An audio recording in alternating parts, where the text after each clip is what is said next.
All fast food joints have their fair share of misfortunes. But how did this business bounce back from two failed rebrands, a tainted meat outbreak, and accidentally selling kangaroo meat? Well, Jack in the Box has a few tricks up their sleeve. In the 1960s, Jack in the Box rapidly expanded throughout Southern California. It grew to 24 outlets by 1961 and to 182 just 5 years later. By the end of the decade, Jack in the Box was 870 units strong. At this point of growth, the multi-tiered food-based corporation Ralston Purina purchased the Jack in the Box parent company and made efforts to convert the restaurant from a West Coast favorite into a nationally known fast food competitor. Hundreds more Jack in the Box outlets opened throughout the Midwest and into the Northeast. But those Jack in the Boxes didn't prove to be especially popular or as profitable. Shortly after opening its 1,000th restaurant in 1980, Jack in the Box announced plans to close 225 financially underperforming locations in the East. It reallocated resources spent on keeping those money-losing restaurants alive into opening dozens of new locations back west. More than 40 years later, Jack in the Box has stuck to that plan. About 43% of its restaurants are situated in California, with most of the rest in Oregon, Washington, Arizona, and Texas. Only a handful of locations still remain along the East Coast and in the Midwest. Along with the early 1980s shutdown of 200 restaurants, Jack in the Box approached the new decade with a series of aggressive business and culinary moves. It alerted the public of changes to come with a TV commercial in which restaurant employees used dynamite to blow up one of the clown heads that adorned the chain's drive-thru speaker boxes in the 1970s. A newly adopted slogan intoned, "The food is better at the box." The food is better at the box. Waste them. Realizing it couldn't outdo McDonald's at their own game, the chain redecorated its restaurants to downplay the clown imagery and brought in new items to attract a wealthier, more mature clientele. Throughout the 80s, Jack in the Box introduced a ham and cheese sandwich, the fajita pita, and fast food's first to-go salad. By 1987, Jack in the Box boasted an extensive 40-item menu, and half of it had made its debut within the past 5 years. You got omelets? Yes, we do. You got french fries and onion rings? Yes, sir. You got a steak sandwich? We got it. The plan to steer clear of the McDonald's Burger King fight to dominate the burger industry worked. By reinventing itself as a Western U.S. chain in pursuit of a specific niche customer base, Jack in the Box was able to open 400 new stores in the late 1980s. In its core markets of Los Angeles, San Diego, Dallas, and Phoenix, it ranked as the #1 or #2 fast food chain. Jack in the Box sustained some controversy in the early 1980s. The chain likely but unknowingly served ground horse in its American stores. At the time, imported beef comprised 7% of the American beef supply, and Jack in the Box got some of its meat from a company called ProFreeze, which sourced from Australia. In the summer of 1981, ProFreeze found that some of the Australian product designed for distribution to Jack in the Box wasn't just from cows. It was partially made up of horse meat, too. Back in Australia, inspectors found that more shipments of ground beef intended for the U.S. were also not 100% beef, but contained some kangaroo meat. It all probably meant that ground horse and minced kangaroo had perhaps already made their way into Jack in the Box hamburgers, according to Secretary of Agriculture John R. Block. After the discovery, the Department of Agriculture confiscated and held back 270,000 pounds of boneless meat and 275,000 pounds of ground meat and patties from distribution to fast food outlets, because all of it included at least a trace of horse meat. Hey, if Jack in the Box is really changing, how come he's still here? The clown? By the time you finish this sandwich, he'll be gone. After eliminating the juvenile clown imagery and introducing new food items to appeal to more sophisticated customers, Jack in the Box took an additional, even bolder step toward rebranding. Corporate parent Foodmaker Incorporated changed the name of the chain from Jack in the Box to Monterey Jacks. Executives decided on the name Monterey Jacks because it market tested better than about 200 other Jack-based ideas. That same consumer research determined that customers preferred wood and brass decor and a blue color scheme over Jack in the Box's shiny red facades. The new restaurant still offered burgers and fries, but emphasized the recently adopted Jack in the Box additions, like deluxe breakfast sandwiches and salads. Monterey Jack's rebirth arrived just as Foodmaker's owner, Ralston Purina, sold the Jack in the Box portfolio to an investment group for $500 million.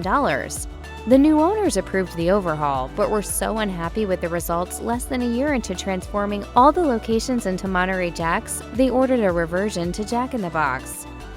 In January 1993, Washington State's Department of Health noticed a sudden uptick in cases of hemolytic uremic syndrome, or HUS, characterized by diarrhea, blood clots, and kidney failure in Seattle children. An investigation revealed that patients had eaten hamburgers at Jack in the Box and had suffered HUS after contracting the foodborne E. coli bacteria. Within weeks, more cases of E. coli were reported in Nevada, Idaho, and California, and more than 700 seriously ill individuals were found to have dined at one of 73 Jack in the Box outlets. 4 people died, all children. Federal-level health investigators determined that the meat had been contaminated by animal waste at the slaughterhouse level. It also emerged that numerous public health departments in the western U.S. had previously warned Jack in the Box outlets about their refusal to cook beef to a state-recommended internal temperature of 155 degrees Fahrenheit, preferring the federal figure of 140 degrees on account of how the extra cooking made patties unpalatable. Thankfully, the U.S. Department of Agriculture now recommends an internal temperature of 160 degrees because the higher temperature kills E. coli bacteria. In the months following the outbreak, Jack in the Box's sales cratered by 35%. Hundreds of employees were laid off, and the company halted all advertising in Washington state, delayed plans to open new stores, and asked landlords for a 25% rent reduction for 1 year at 400 outlets, citing economic hardship.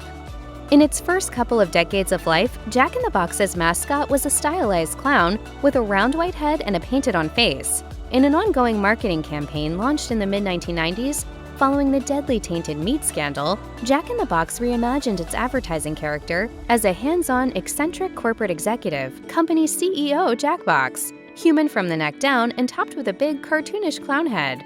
Just try my food, apologize, and I'll go. Beat it, clown! Listen, punk! I've spent millions of dollars improving my kitchens to make our best burgers ever! Launched by Dick Siddig, at the Chi Ad agency, the ad executive took Jack in the Box on as his first client when he started his own firm, Secret Weapon Marketing. The ads are purposely off-kilter, a little dark, and humorous, all in pursuit of a young male customer demographic. Siddig told the Los Angeles Times, "Young men like irreverent humor." The commercials successfully reworked the tarnished image of Jack in the Box and inspired a lot of burger purchases too. In 1995, Jack in the Box took in $1 billion. After Siddig's quirky ad campaign was established, annual revenues grew to $2.9 billion in a little over a decade. And hey, if I'm saying something that's not true, do something about it. Jack in the Box once again tried to cater to a perceived market niche of fast food customers who wanted something a little bit fancier. In 2004 and 2005, Jack in the Box's parent company converted a handful of pre-existing restaurants into new ones, operating under the name JBX Grill. After 2 test locations in San Diego showed some promise, 5 more JBX Grills opened in Boise, Idaho, and 4 more around Bakersfield, California. Dining rooms were designed and decorated more like those of a higher-priced sit-down eatery, with wood floors, overstuffed chairs, and fireplaces. That environment encouraged diners to stay and consume not just hamburgers, but ciabatta bread sandwiches loaded with carne asada, Greek-style chicken, ham and vegetables, or Thai spice, and poblano lime chicken salads. Converting just one Jack in the Box into a JBX Grill cost as much as $400,000. In 2005, when JBX Grills hadn't made up for those expenditures and it began to hurt the entire company's bottom line, Jack in the Box ended the experiment. The company opted not to open any more JBX Grills and chose to change the test outlets back into regular Jack in the Box restaurants. It was a bit daring for Jack in the Box to openly embrace an underserved demographic, hungry marijuana users experiencing the side effect colloquially known as the munchies. I'm looking at the sign, and it says 99 tacos for 2 cents. Dude, it's 2 tacos for 99 cents. That's even less! Jack in the Box recognized its audience. According to data analyzed by Foursquare in 2016, it's the second most visited fast food chain during overnight hours when inebriation tends to occur, with White Castle in first. In 2007, anti-drug groups weren't pleased with an ad that implied a dazed, giggling character orders 99 Jack in the Box tacos because he's high on marijuana. Nevertheless, 6 years later, Jack in the Box introduced Munchie Meals, keeping boxes filled with burgers, tacos, fries, and snack items. To commemorate California legalizing recreational marijuana use, Jack in the Box offered the Merry Munchie meal locally in 2018, priced at $4.20, a nod to stoner lore, and a date April 20th and time of day 4/20 at which many consume the drug.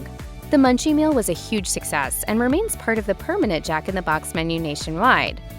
In 2003, Jack in the Box expanded its fast food footprint by purchasing a moderate, still growing chain in a different culinary sector that showed a lot of financial promise. It acquired the fast casual Mexican-inspired Qdoba for $45 million at a time when it consisted of 85 restaurants in 15 states that generated $65 million in annual sales. The new owner blew up Qdoba into a 700-unit chain with a presence in 47 states and revenues of $830 million in the year 2017. But traffic at established stores fell so abruptly that within a year, Jack in the Box unloaded the suddenly money-shedding Qdoba to Apollo Global Management for $305 million. One big cause of the financial troubles at Qdoba was a 50% spike in the wholesale price of avocado. Just 5 years after getting out of the business of selling Mexican-style fast food, Jack in the Box re-entered the arena, paying $585 million to wholly acquire all 600 or so Del Taco locations. Throughout its history, Jack in the Box occasionally experimented with franchising out handfuls of stores to independent operators. But until 2004, the vast majority of its 2,000-plus stores had been company-owned.